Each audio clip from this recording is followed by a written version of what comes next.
La ley del Señor es perfecta, infunde nuevo aliento. El mandato del Señor es digno de confianza, da sabiduría al sencillo. Los preceptos del Señor son rectos, traen alegría al corazón. El mandamiento del Señor es claro, da luz a los ojos. El temor del Señor es puro, permanece para siempre. Las sentencias del Señor son verdaderas, todas ellas son justas.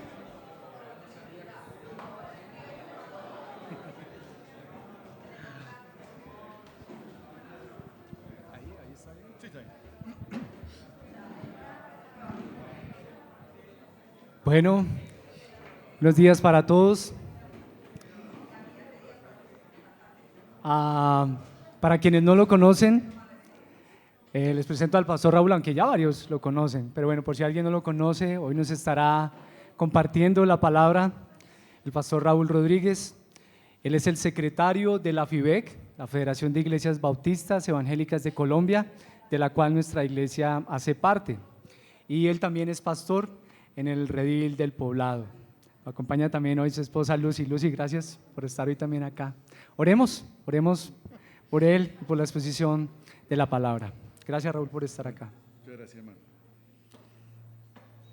Amado Señor, queremos darte gracias en esta mañana por la vida del pastor Raúl, por su esposa, Señor. Gracias, Señor, también por la labor que ella hace al interior de la iglesia, Señor. Bendícela. Gracias, Señor, también por Raúl, Señor. Bendice, Señor, al pastor Raúl en esta mañana, la exposición de la palabra, Señor. Bendice la iglesia. Señor, danos oídos atentos, Señor, a la exposición de tu palabra. Y gracias, Señor, porque tu palabra no vuelve vacía. Te bendecimos, Señor, y te damos gracias en el nombre de Jesús. Amén. Amén. Muchas gracias, Pastor Eduardo. Gracias por la invitación, Pastor Ronald.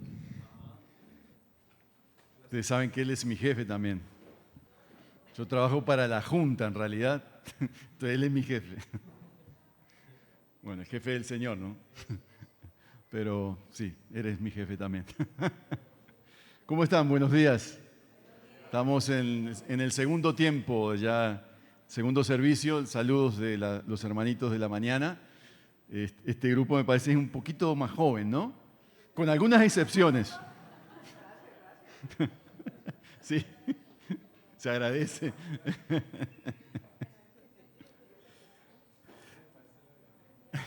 Sí, sí. Algunos somos de corazón muy jóvenes. Bueno, gracias también por el tiempo de adoración. Gracias, hermanos, por llevarnos a la presencia del Señor, a buscarle en adoración y en oración. Gracias también por las palabras introductorias a este servicio, pero también gracias por ese marco tan bonito de regreso de la costumbre sana, bonita, vivificadora de la presencia del Señor en la cena, que esta iglesia está retomando ese camino, y gracias por eso, porque el Señor ha sido bueno con nosotros, con ustedes en este desafío, y bueno, para ajustarnos también a lo que Él quiere, ¿no? Entonces, esto también me sirve como marco realmente para hablar del tema de hoy, que es permeados por el reino de Dios. Otro título, me acaban de preguntar cuál era el título de la predicación. Tengo dos en mente. Este último que voy a decir es más desafiante para mí aún, no solo por ser permeados también, pero por lo que dice también, el día de hoy a la luz del día de mañana. Cómo vivir sometido, rendidos al Señor Jesucristo, al Rey de Reyes y Señor de Señores, a partir de lo que viene para nosotros, la segunda venida. Entonces ese es el marco para la predicación de hoy, en Lucas 17, 20 al 37. Lucas 17, 20 al 37. Es la lectura, la exposición para esta mañana. versículo 20. Los fariseos, sí, 17, 20 al 37. De nuevo, los fariseos le preguntaron a Jesús cuándo iba a venir el reino de Dios, y él les respondió: la venida del reino de Dios no se puede someter a cálculos. No van a decir, mírenlo acá, mírenlo allá, desen cuenta de que el reino de Dios está entre ustedes.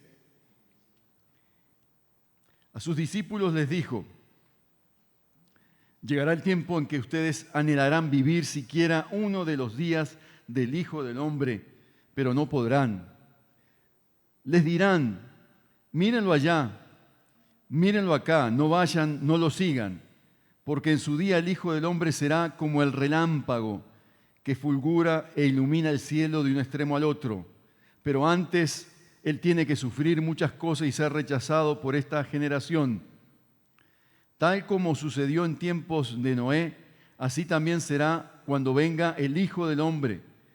Comían, bebían, se casaban, se daban en casamiento hasta el día en que Noé entró en el arca, y entonces llegó el diluvio y los destruyó a todos. Lo mismo sucedió en tiempos de Lot. Comían y bebían, compraban y vendían, sembraban y edificaban. Pero el día en que Lot salió de Sodoma, llovió del cielo fuego y azufre y acabó con todos. Así será el día en que se manifieste el Hijo del Hombre. En aquel día el que esté en la azotea y tenga sus cosas dentro de la casa, que no baje a buscarlas. Asimismo, el que esté en el campo, que no regrese por el que haya dejado atrás. Acuérdense de la esposa de Lot. El que procure conservar su vida la perderá, y el que la pierda la conservará. Les digo que en aquella noche estarán dos personas en una misma cama, una será llevada, la otra será dejada. Dos mujeres estarán moliendo juntas, una será llevada y la otra será dejada. ¿Dónde, Señor?, preguntaron. Donde esté el cadáver, allí se reunirán los buitres, respondió él. Deberíamos leer varias veces este texto, ¿no? Cuando uno predica un texto así, uno dice, bueno, ¿por qué lo estoy haciendo? Pero bueno, uno no puede eludir algunos desafíos de la época. Cuando Eduardo estaba haciendo la presentación en la Cena del Señor, me hizo pensar en el tema de la ciudadanía del reino. El hecho de que tomamos la cena porque nos recuerda que somos ante todo ciudadanos del reino. Y bueno, eso me hizo recordar que yo todavía tengo cédula de extranjería, no puedo votar en este país. Y me hizo pensar mucho en esto cuando alguien me preguntó hace unos días, ¿y por quién vas a votar? No, primero me preguntó, ¿tú puedes votar? Y yo sabía que detrás había otra pregunta, era ¿por quién vas a votar? Y bueno, yo me zafé olímpicamente, digo, no, yo no soy ciudadano, que voten otros.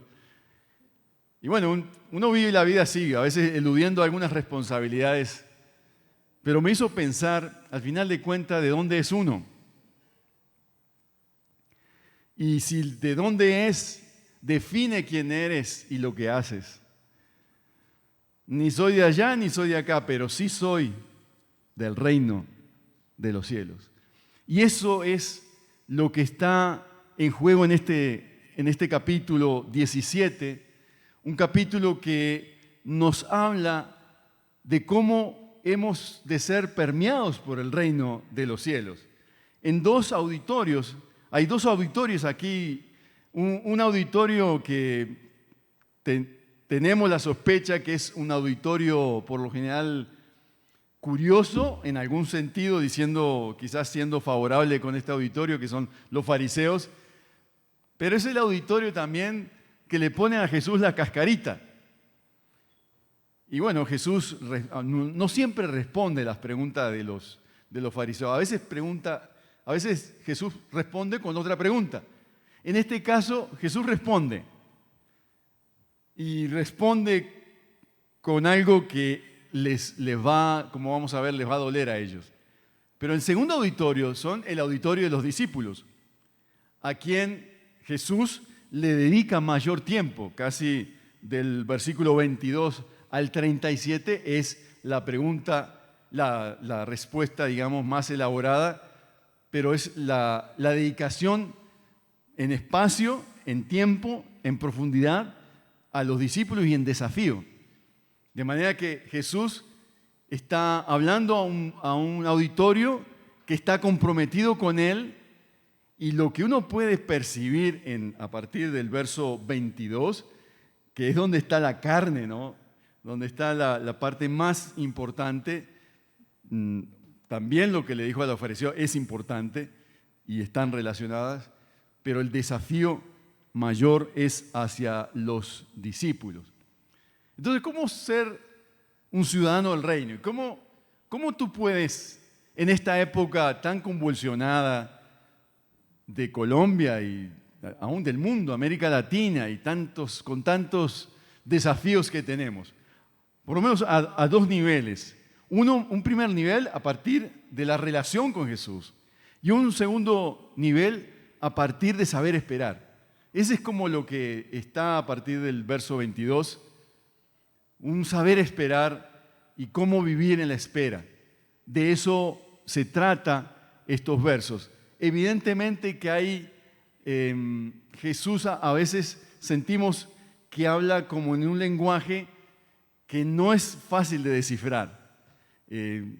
Cómo termina también es difícil de entender, como eso de los buitres y qué significa todo esto. Habla de escenarios de juicio, recoge experiencias del Antiguo Testamento, por lo menos dos escenarios, Noé y Lot. Entonces, sentimos como que a veces este texto es como que uno está en un nivel y uno empieza como que hay algo más profundo aquí. Hay un horizonte inminente y hay un horizonte de más largo plazo. Entonces, por eso es un texto difícil de atrapar, difícil de entender. Más el Espíritu Santo nos guía a un mayor entendimiento y comprensión de este texto. Entonces, ¿cómo ser permeados, en primer lugar, por el reino de Dios a partir de la relación?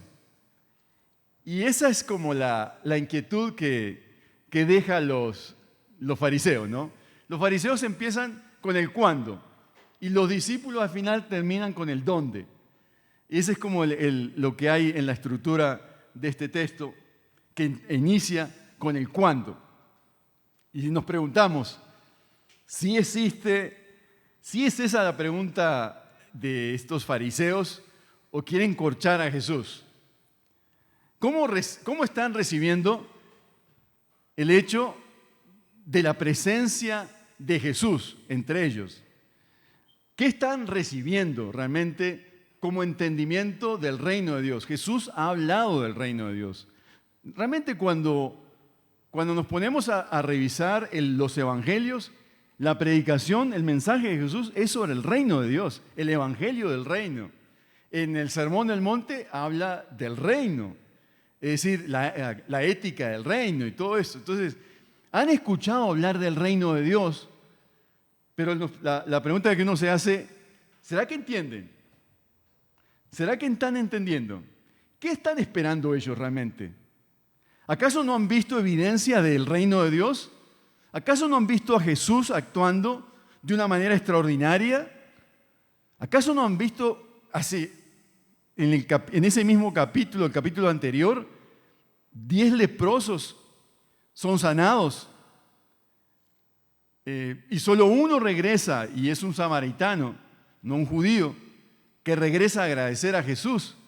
Quizás estos fariseos tienen algo de ellos, de esta falta de gratitud, que viendo las evidencias de la sanidad, las evidencias de la intervención soberana del reino de Dios, y no han logrado entender que el reino ya llegó, que Jesús inauguró el reino, su reino, y que hay evidencias de la presencia de Dios en medio de la Palestina de esa época. No sé si recuerdan la película o el libro que escribió C.S. Lewis, el primer libro, que es la película que relata detrás de esta historia fantasiosa del rey, el león, la bruja y el ropero y todo eso, la intervención de aparentemente la soberanía que tenía la reina, que tenía atada en un pleno invierno a esa comarca, y cuando viene Aslan, el león, y empieza a intervenir, el relato y la película lo deja más evidente, que empiezan a haber algunos signos de la primavera, después del invierno. Aquí en Colombia no tenemos tan gráfico eso, pero quienes venimos de países de los extremos del sur o del norte, uno percibe ese cambio del invierno a la primavera y hay señales. Pues estos fariseos no estaban viendo las señales. Seguramente construyeron alrededor del anuncio de la venida del Mesías en 2 de Samuel 7, 12 y 16, que anunciaba que venía un rey, que venía alguien mayor, y todo el Antiguo Testamento nos dice eso, que viene alguien, y esa expectativa se construye y se da cumplimiento en el Nuevo con Jesús. Ellos no vieron que alguien vino y que está enfrente de ellos. No han visto a Jesús actuar. Esa pregunta y esa inquietud también la tuvo Juan el Bautista. Cuando ya próximo a ser sacrificado, él hace la pregunta: ¿eres tú el que había de venir o esperamos a otro? Y la respuesta de Jesús: dile que los ciegos ven, que los cojos andan, saltan, que el evangelio es predicado, es anunciado entre los pobres, entre los que me necesitan. Dile eso. Y después el Juan el Bautista muere consolado por esa respuesta. Pero estos fariseos parece que no se han dado cuenta que lo que tienen delante es el rey que vino a inaugurar su reino entre la tierra, que ya había venido en evidencia en el Antiguo Testamento con los profetas, anunciado, predicado, aún en algunos milagros de los profetas, pero que ahora está inaugurándose y que viene algo mejor para nosotros. De eso está tratando de corregir el Señor, de las ideas. Entonces, ¿qué es lo que el Señor quiere corregir? Por un lado, que esa expectativa de un rey que viene y que va a suceder a otro rey político, eso no es lo que ustedes deben de esperar. Es decir, ustedes no deben de esperar en los términos que quizás algunos fariseos han anunciado y han denunciado, que la tierra de Israel, la Palestina, va a tener un nuevo rey y va a haber cambios sociales y políticos y económicos. Eso no deben esperar, porque mi reino es diferente. Mi reino actúa diferente. Hay otra ética para este reino. No lo esperen. Por eso dice el Señor que no debe someterlo a cálculos. No vendrá con advertencia. Viene sin dejarse sentir, sin dejarse ver como lo queremos ver con los ojos físicos. Viene de una manera diferente. Por eso las descripciones que hay acerca del reino de Dios, no hay una definición. Tú no encuentras en la Biblia una definición del reino, sino unas evidencias del reino, que viene de a poquito, que se va metiendo de a poquito, que va entrando de a poquito, que en ese poquito empieza a haber una intervención, que es como una semilla de mostaza, la más pequeña de todas, y después algo grandioso, que es algo que permea la masa y que va cambiando. Entonces, es un reino en contradicción a lo que uno piensa, a lo que uno aún está esperando para los fariseos. Es un reino a contravía.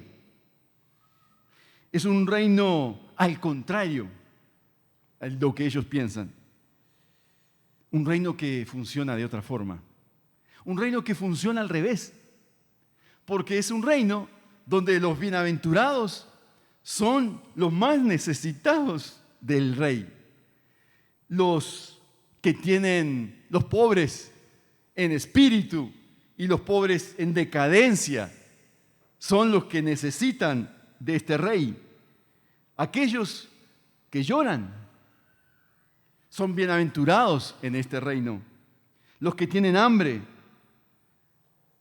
los que son aborrecidos por causa del Hijo del Hombre, son los protagonistas de ese reino al cual va dirigido el mensaje. Son aquellos necesitados, débiles. Alguna vez escuché en la universidad que nos hacían la crítica a los estudiantes, nos reuníamos, ustedes son los que viven amputados porque creen son débiles y necesitan una muleta para vivir. Y yo en ese momento, yo no siempre respondo ahí, pero después pensé, sí, somos los necesitados, somos los que tenemos muleta.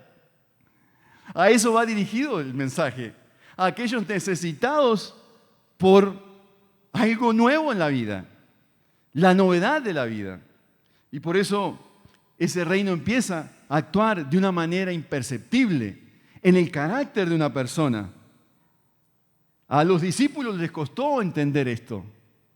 Y para los discípulos mismos, ahí en Marcos 10, se acerca Jacobo y Juan y les dicen directamente, cuando estés en tu reino, no el reino espiritual como lo pensaba Jesús, cuando estés en tu reino, en la pompa de tu reino, el reino terrenal, concédenos el privilegio de que uno esté a tu izquierda y el otro a tu derecha.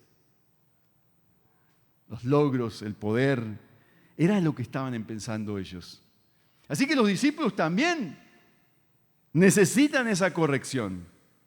Y por eso el Señor les va a decir, desen cuenta, versículo 21, desen cuenta de que el reino está entre ustedes. Desen cuenta que el reino está a tu alcance. Date cuenta que está donde estás viviendo, que ahí está. Por si no te has dado cuenta, el rey está muy cerca de ti. Es curioso que Jesús no les dice a los fariseos que el rey está dentro de ustedes, pero algunas traducciones de la Biblia admiten esa posibilidad, que el rey esté dentro de ustedes, que el reino esté dentro de ustedes. Porque si el reino está dentro de ti, habrá evidencias de esa ciudadanía en ti. Habrá cambios, habrá transformación de esa ciudadanía. Pero también el Señor les dice que ese reino es de Dios. Es decir, ese reino es de arriba. Ese reino corresponde a una visión, una perspectiva de lo alto, del Dios soberano, el Dios justo, misericordioso, amoroso, el que quiere tener una relación contigo. Es categórica, que el reino ya está, que hay evidencias de que llegó. Casi que les dice que el reino lo tienes en tus narices y no te has dado cuenta, no te has dado por enterado que el reino está entre ellos. A veces uno no se da cuenta, hermanos, lo impactante que es cuando el reino de Dios actúa en una persona. Yo leí hace un mes, volví a leer una biografía de una descendiente de australianos que vivió en Argentina. Se convirtió al Señor muy joven, hija de padres misioneros que vivieron en Argentina.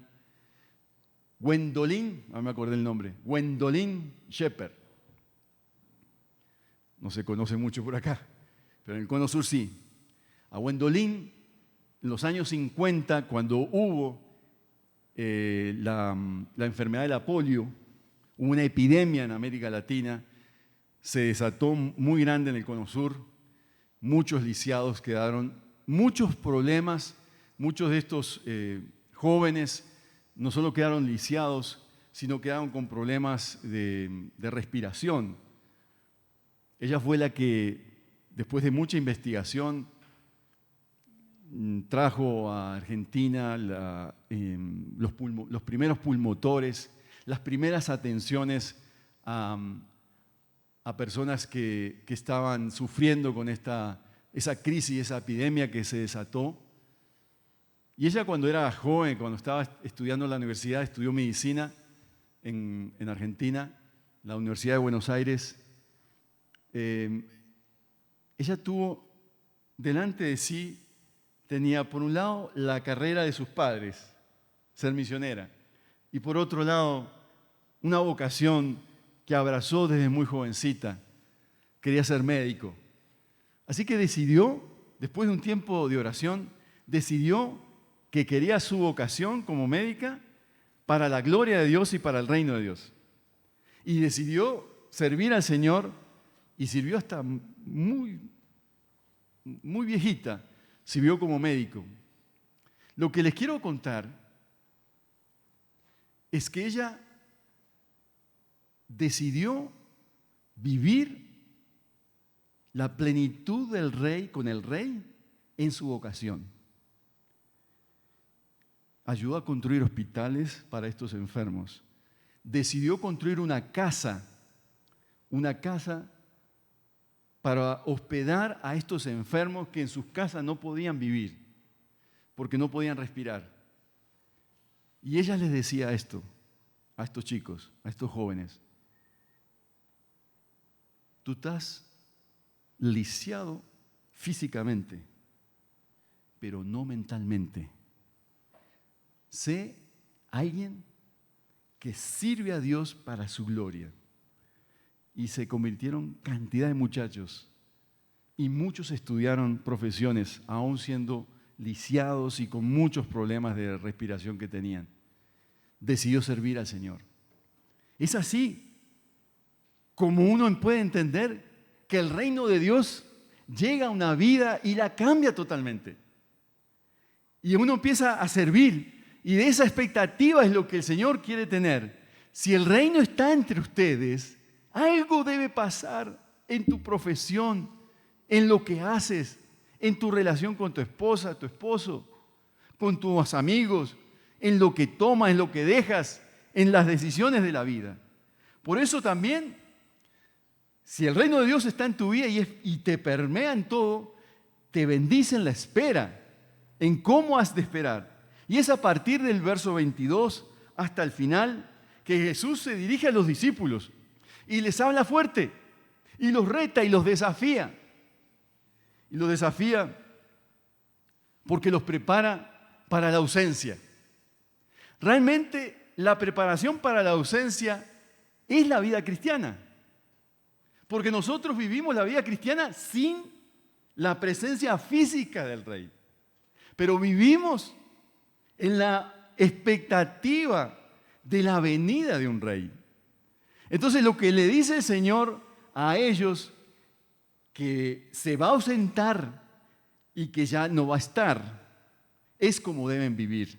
Ustedes deben vivir siempre así, con el sentido de que el Rey no está, pero que han de vivir como si el Rey estuviera con ustedes. Y entonces les dice, llegará el tiempo en que ustedes anhelarán vivir siquiera un día con el Hijo del Hombre, o alguno de los días del Hijo del Hombre. Claro, la promesa después viene del Espíritu Santo y que hace real la presencia de Jesús en nuestras vidas. Pero en ese momento Jesús está preparándolos para la ausencia, para la muerte, y le describe lo que sigue, la muerte. En el día, porque en su día el Hijo del Hombre será como relámpago que fulgura y ilumina el cielo de un extremo a otro. Pero antes, Él tiene que sufrir, verso 25, muchas cosas y ser rechazado por esta generación. Es decir, vienen los días de la ausencia, vienen los días del sufrimiento. Prepárense, porque así como han visto sufrir a Jesús, al Mesías, al Hijo del Hombre, como lo dice Él, así ustedes sufrirán también persecución. Querrán tenerme a su lado y no me tendrán. Es una visión sobrecogedora, hermanos. Así los discípulos que por un lado palparon el poder de Dios, disfrutaron la presencia de Dios. Aún Juan en sus cartas, la primera carta de Juan, dice que lo vimos, lo tocamos, lo palpamos, lo vimos con nuestros ojos. Eso ya no lo tendrían. Y para ese día los prepara. Y los prepara para los días del engaño. Para esos días donde le van a decir, por aquí anda, por aquí está Jesús, ya vino. No vayáis, ni lo sigáis. Por ahí hay sectas que hablan al oído de muchos creyentes hoy en día. Algunos que son como judíos que quieren regresar a las raíces hebreas, están seduciendo a muchos creyentes que están flojitos. Y el Señor le dice, ojo con ellos, que te seducen y te llevan para atrás, no para adelante. Les advierte de la época de engaño. No se dejen arrastrar, tengan cuidado. ¿Por qué? Porque cuando el Hijo del Hombre venga, será claramente evidente, como un relámpago, que lo ven, que se ve, que es visible, que no habrá duda, pero también porque será repentino, será de un momento a otro. Y si no te has preparado, te cogerá por sorpresa. Es como el relámpago que ilumina inequívocamente el firmamento, como lo dice en el verso 23. Pero es necesario, dice Jesús, que padezca, que sea desechado por esta generación. Implícitamente, Jesús está diciendo que a todo aquel que sigue a Jesús, implícitamente lleva las marcas del rechazo de una generación que no quiere seguirle. Antes de ese glorioso regreso de Cristo, ha de producirse el rechazo. Y es como un principio que el Señor está diciendo a los discípulos y por el cual se deben preparar y no deben ser ingenuos.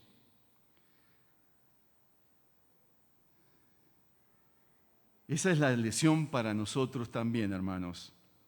Hemos de estar siempre preparados para el regreso. Hoy como creyentes tenemos el Espíritu de Dios que nos permite tener una relación con Dios, ir en ese proceso de santificación, pero hemos de estar preparados para recibirlo, dado el carácter repentino de su retorno. Ese momento de la segunda venida que está vislumbrando aquí el texto y Jesús, a un acontecimiento mayor que marcará la historia, no de compasión sino de juicio, ya no de compasión sino de juicio, es al cual tenemos que prepararnos, porque no va a haber tiempo para armar maletas. No habrá tiempo para acomodar los asuntos personales. todo se da rápido y repentino. Y Él vendrá con juicio. Y por eso la expectativa del retorno es una constante preparación en arrepentimiento y en fe, si has escuchado el llamado del Señor. Y entonces Él empieza ahí a hablarles a sus discípulos de dos momentos en la historia del pueblo de Dios. El momento de Noé y el momento de Lot. ¿Con qué fin? Parte de la preparación es esa, es reconocer qué tan cercanos son estos auditorios, esas realidades para nosotros. El problema, ¿cuál es el problema, mejor dicho, de comer, beber, darse en casamiento? Hay unos nuevitos aquí, recién casados. ¿Cuál es el problema de casarse al fin de cuentas? Yo recuerdo un amigo, el cual crecimos juntos en la fe en Uruguay. Él estaba próximo a casarse y él me decía, él soñaba con eso. Yo tengo miedo que esté allá adelante y ahí viene el Señor y me daña todo, me daña la fiesta. Yo no quiero eso, yo quiero, Señor, espérate un poquito, espera que concrete la cosa. Entonces uno dice, pero ¿cuál es el casamiento? ¿Cuál es el problema de casarse? ¿Cuál es el problema de comer? Al final de cuentas no es un disfrute, nos fuimos creados así, con placer. Después él dice, en los días de Lot, agrega algunas cosas como de construir, de estar construyendo. ¿Cuál es el problema?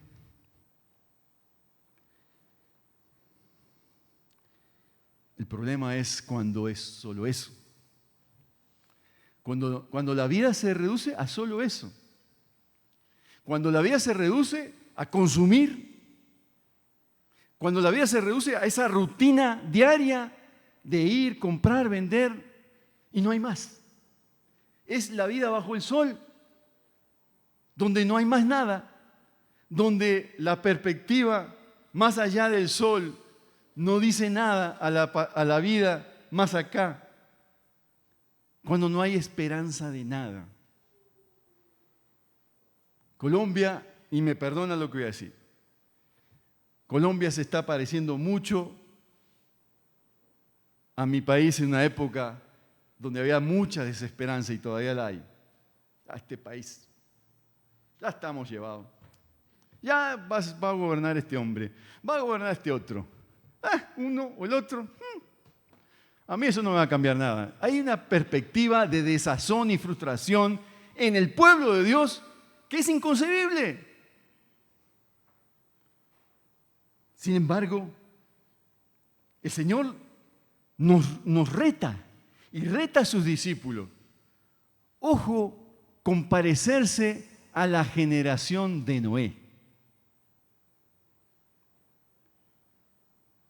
Donde si eres cristiano o no cristiana, igual se divorcian.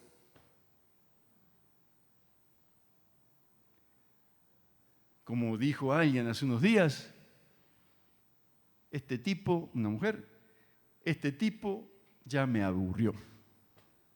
No quiero ir más con él. He sacrificado 10 años de trabajo por este hogar, mis metas, mis deseos, mi futuro hipotecado en este holgazán.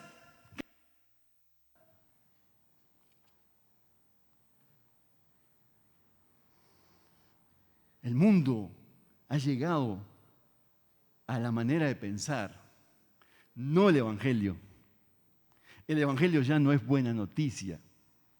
El Evangelio es mala noticia para aquel que quiere vivir ensimismado. El Evangelio ya no sabe Evangelio, no hay sal. Es que la vida de azúcar es la mejor. Y el disfrute es el todo de la vida. Al final, en esta vida única que tenemos, solo cabe disfrutar. El Evangelio no me permite disfrutar.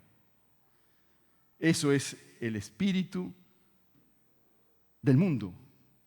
Cuando todo lo que tú haces, Dios está fuera.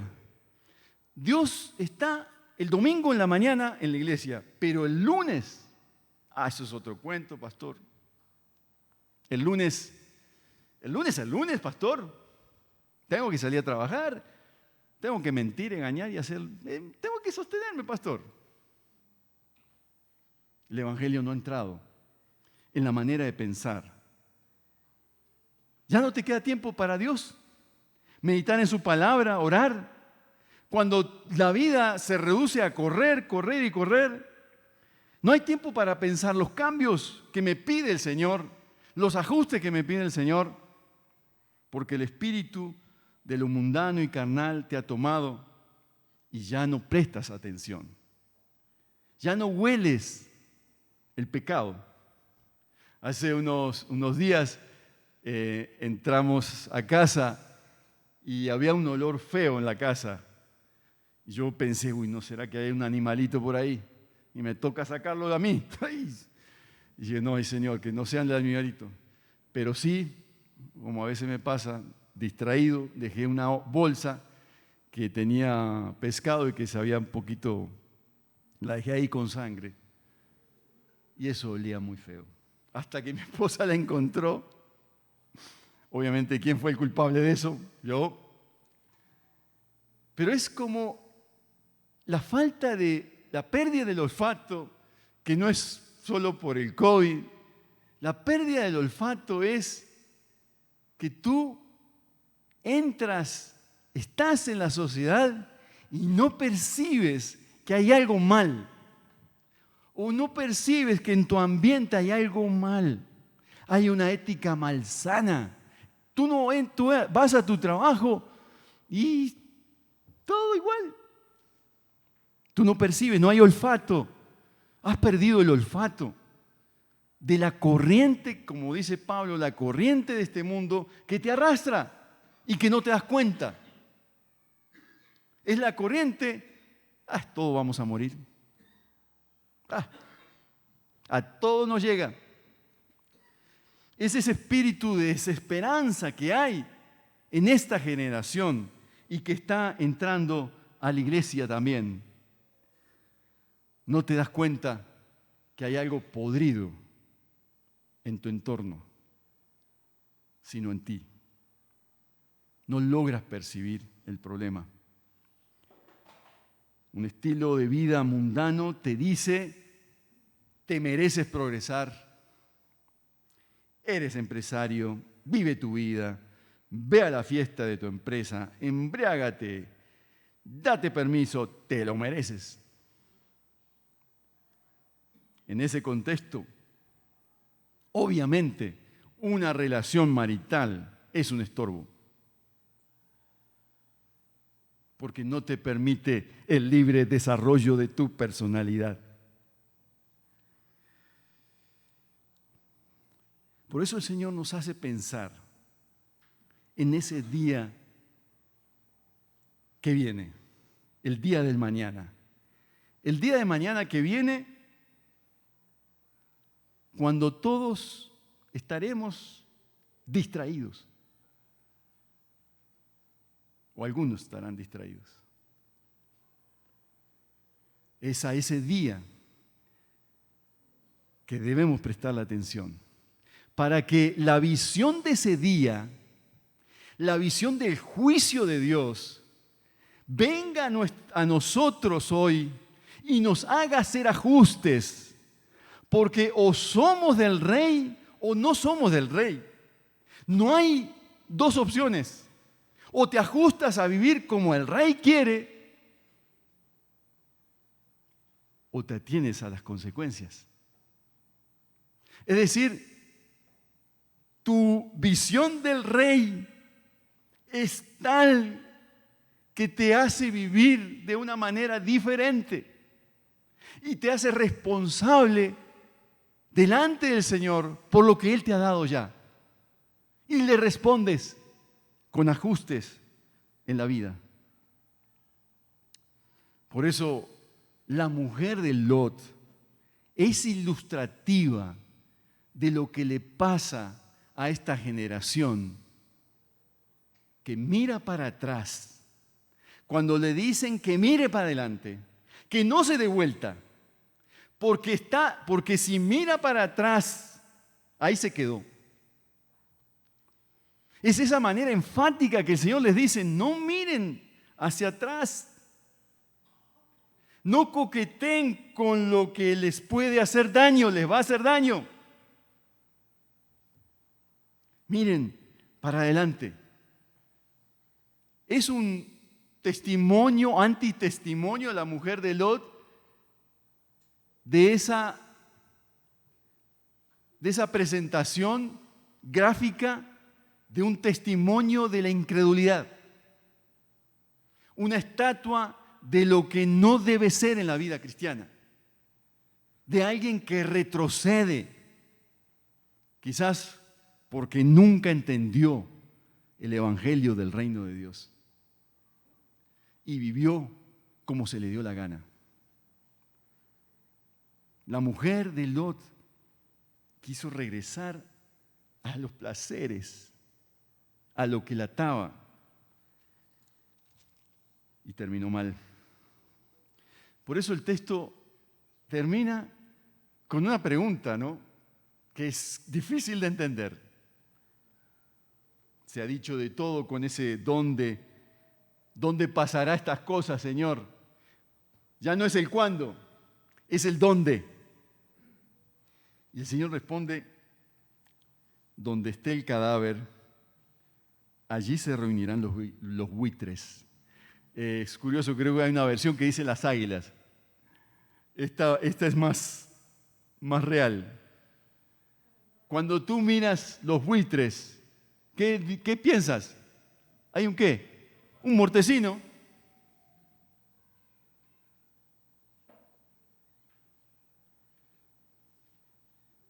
Cuando tú ves a alguien que no sigue a Jesús, ¿qué piensas? La muerte. El pecado es muerte. Mas cuando piensas en un seguidor de Cristo, ¿qué piensas? El regalo de Dios, la vida eterna. Por eso el desafío, hermano, es que el Señor bendiga la espera. Y el Señor nos hace pensar con tantas imágenes, porque ama a sus discípulos y no quiere que sus discípulos regresen a antiguas prácticas. Para mí me ha dolido, hermanos de la congregación donde asisto, seducidos por esto de los judíos, de las raíces hebreas, qué pena decirlo así. Porque están regresando al judaísmo. Uno de ellos se va a circuncidar porque eso es ser parte del pueblo de Dios.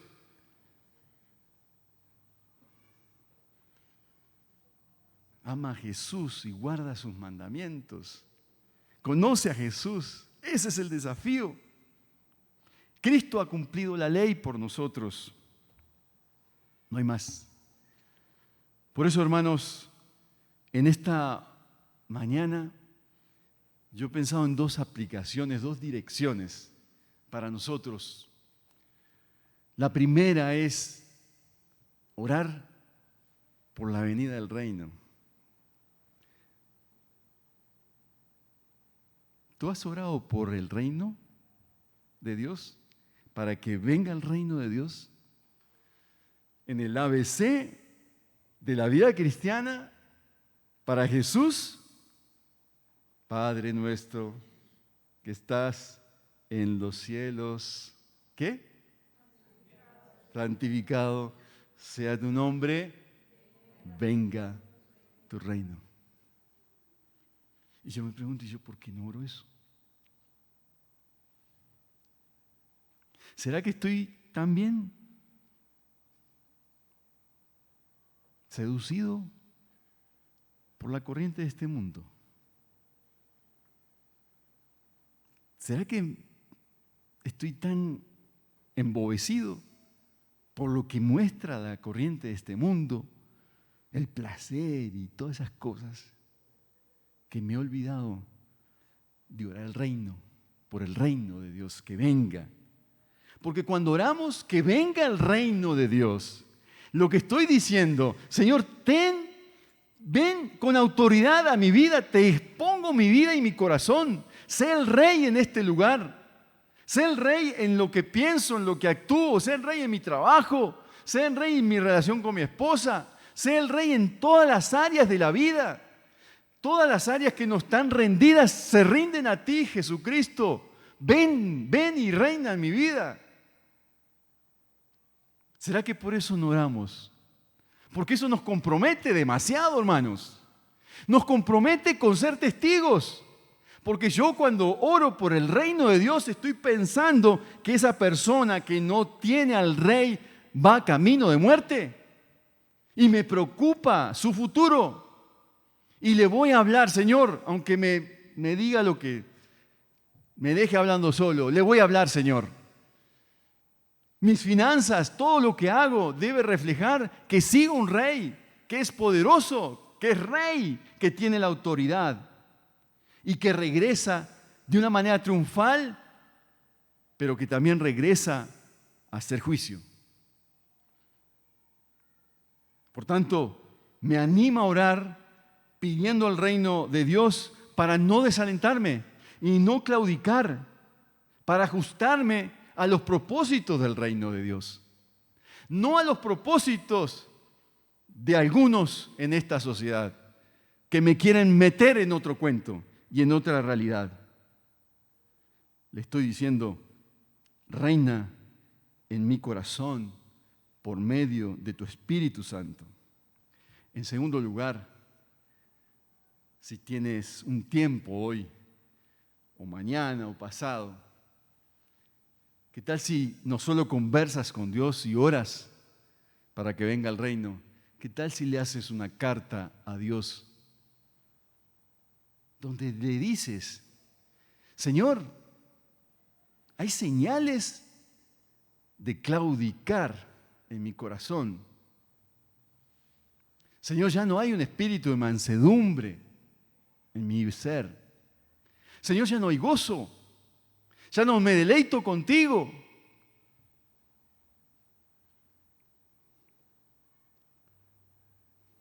Una carta que contenga un desafío para la vida. Señor, ¿de aquí en más? Yo quiero ser un testigo tuyo. De aquí en más, Señor, esas áreas difíciles, sé el Señor. Y Señor, yo quiero ver que me preocupo por las personas que no te conocen, pero también que me preocupo por los necesitados en Colombia. No me importa si siguen otro líder, otro rey.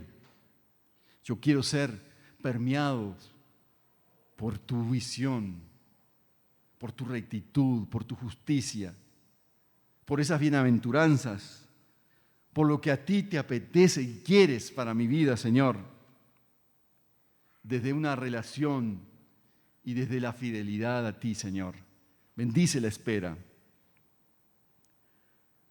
Sabemos que toda la creación todavía gime a una, como si tuviera dolores de parto. Y no solo ella, sino también nosotros mismos, que tenemos las primicias del Espíritu. Gemimos interiormente mientras aguardamos nuestra adopción como hijos, es decir, la redención de nuestro cuerpo. Porque en esa esperanza fuimos salvados. Pero la esperanza que se ve ya no es esperanza. ¿Quién espera lo que ya tiene? Pero si esperamos lo que todavía no tenemos, En la espera mostramos nuestra constancia. Hermanos, que el Señor bendiga la espera. Que podamos abrir nuestro corazón en esta mañana a la espera del Señor. Que podamos abrir nuestro corazón para que el Rey de Reyes y Señor de Señores entre y haga posada, haga morada en ti y traiga abundante bendición. No importa la situación en la que estés. Que el Señor bendiga su espera, tu espera, y que traiga frutos de su espera en quienes te rodean, en tus decisiones, en lo que haces. Que el Señor germine algo nuevo, algo diferente en este día. En el nombre de Jesucristo, nuestro Salvador, nuestro Señor. Amén.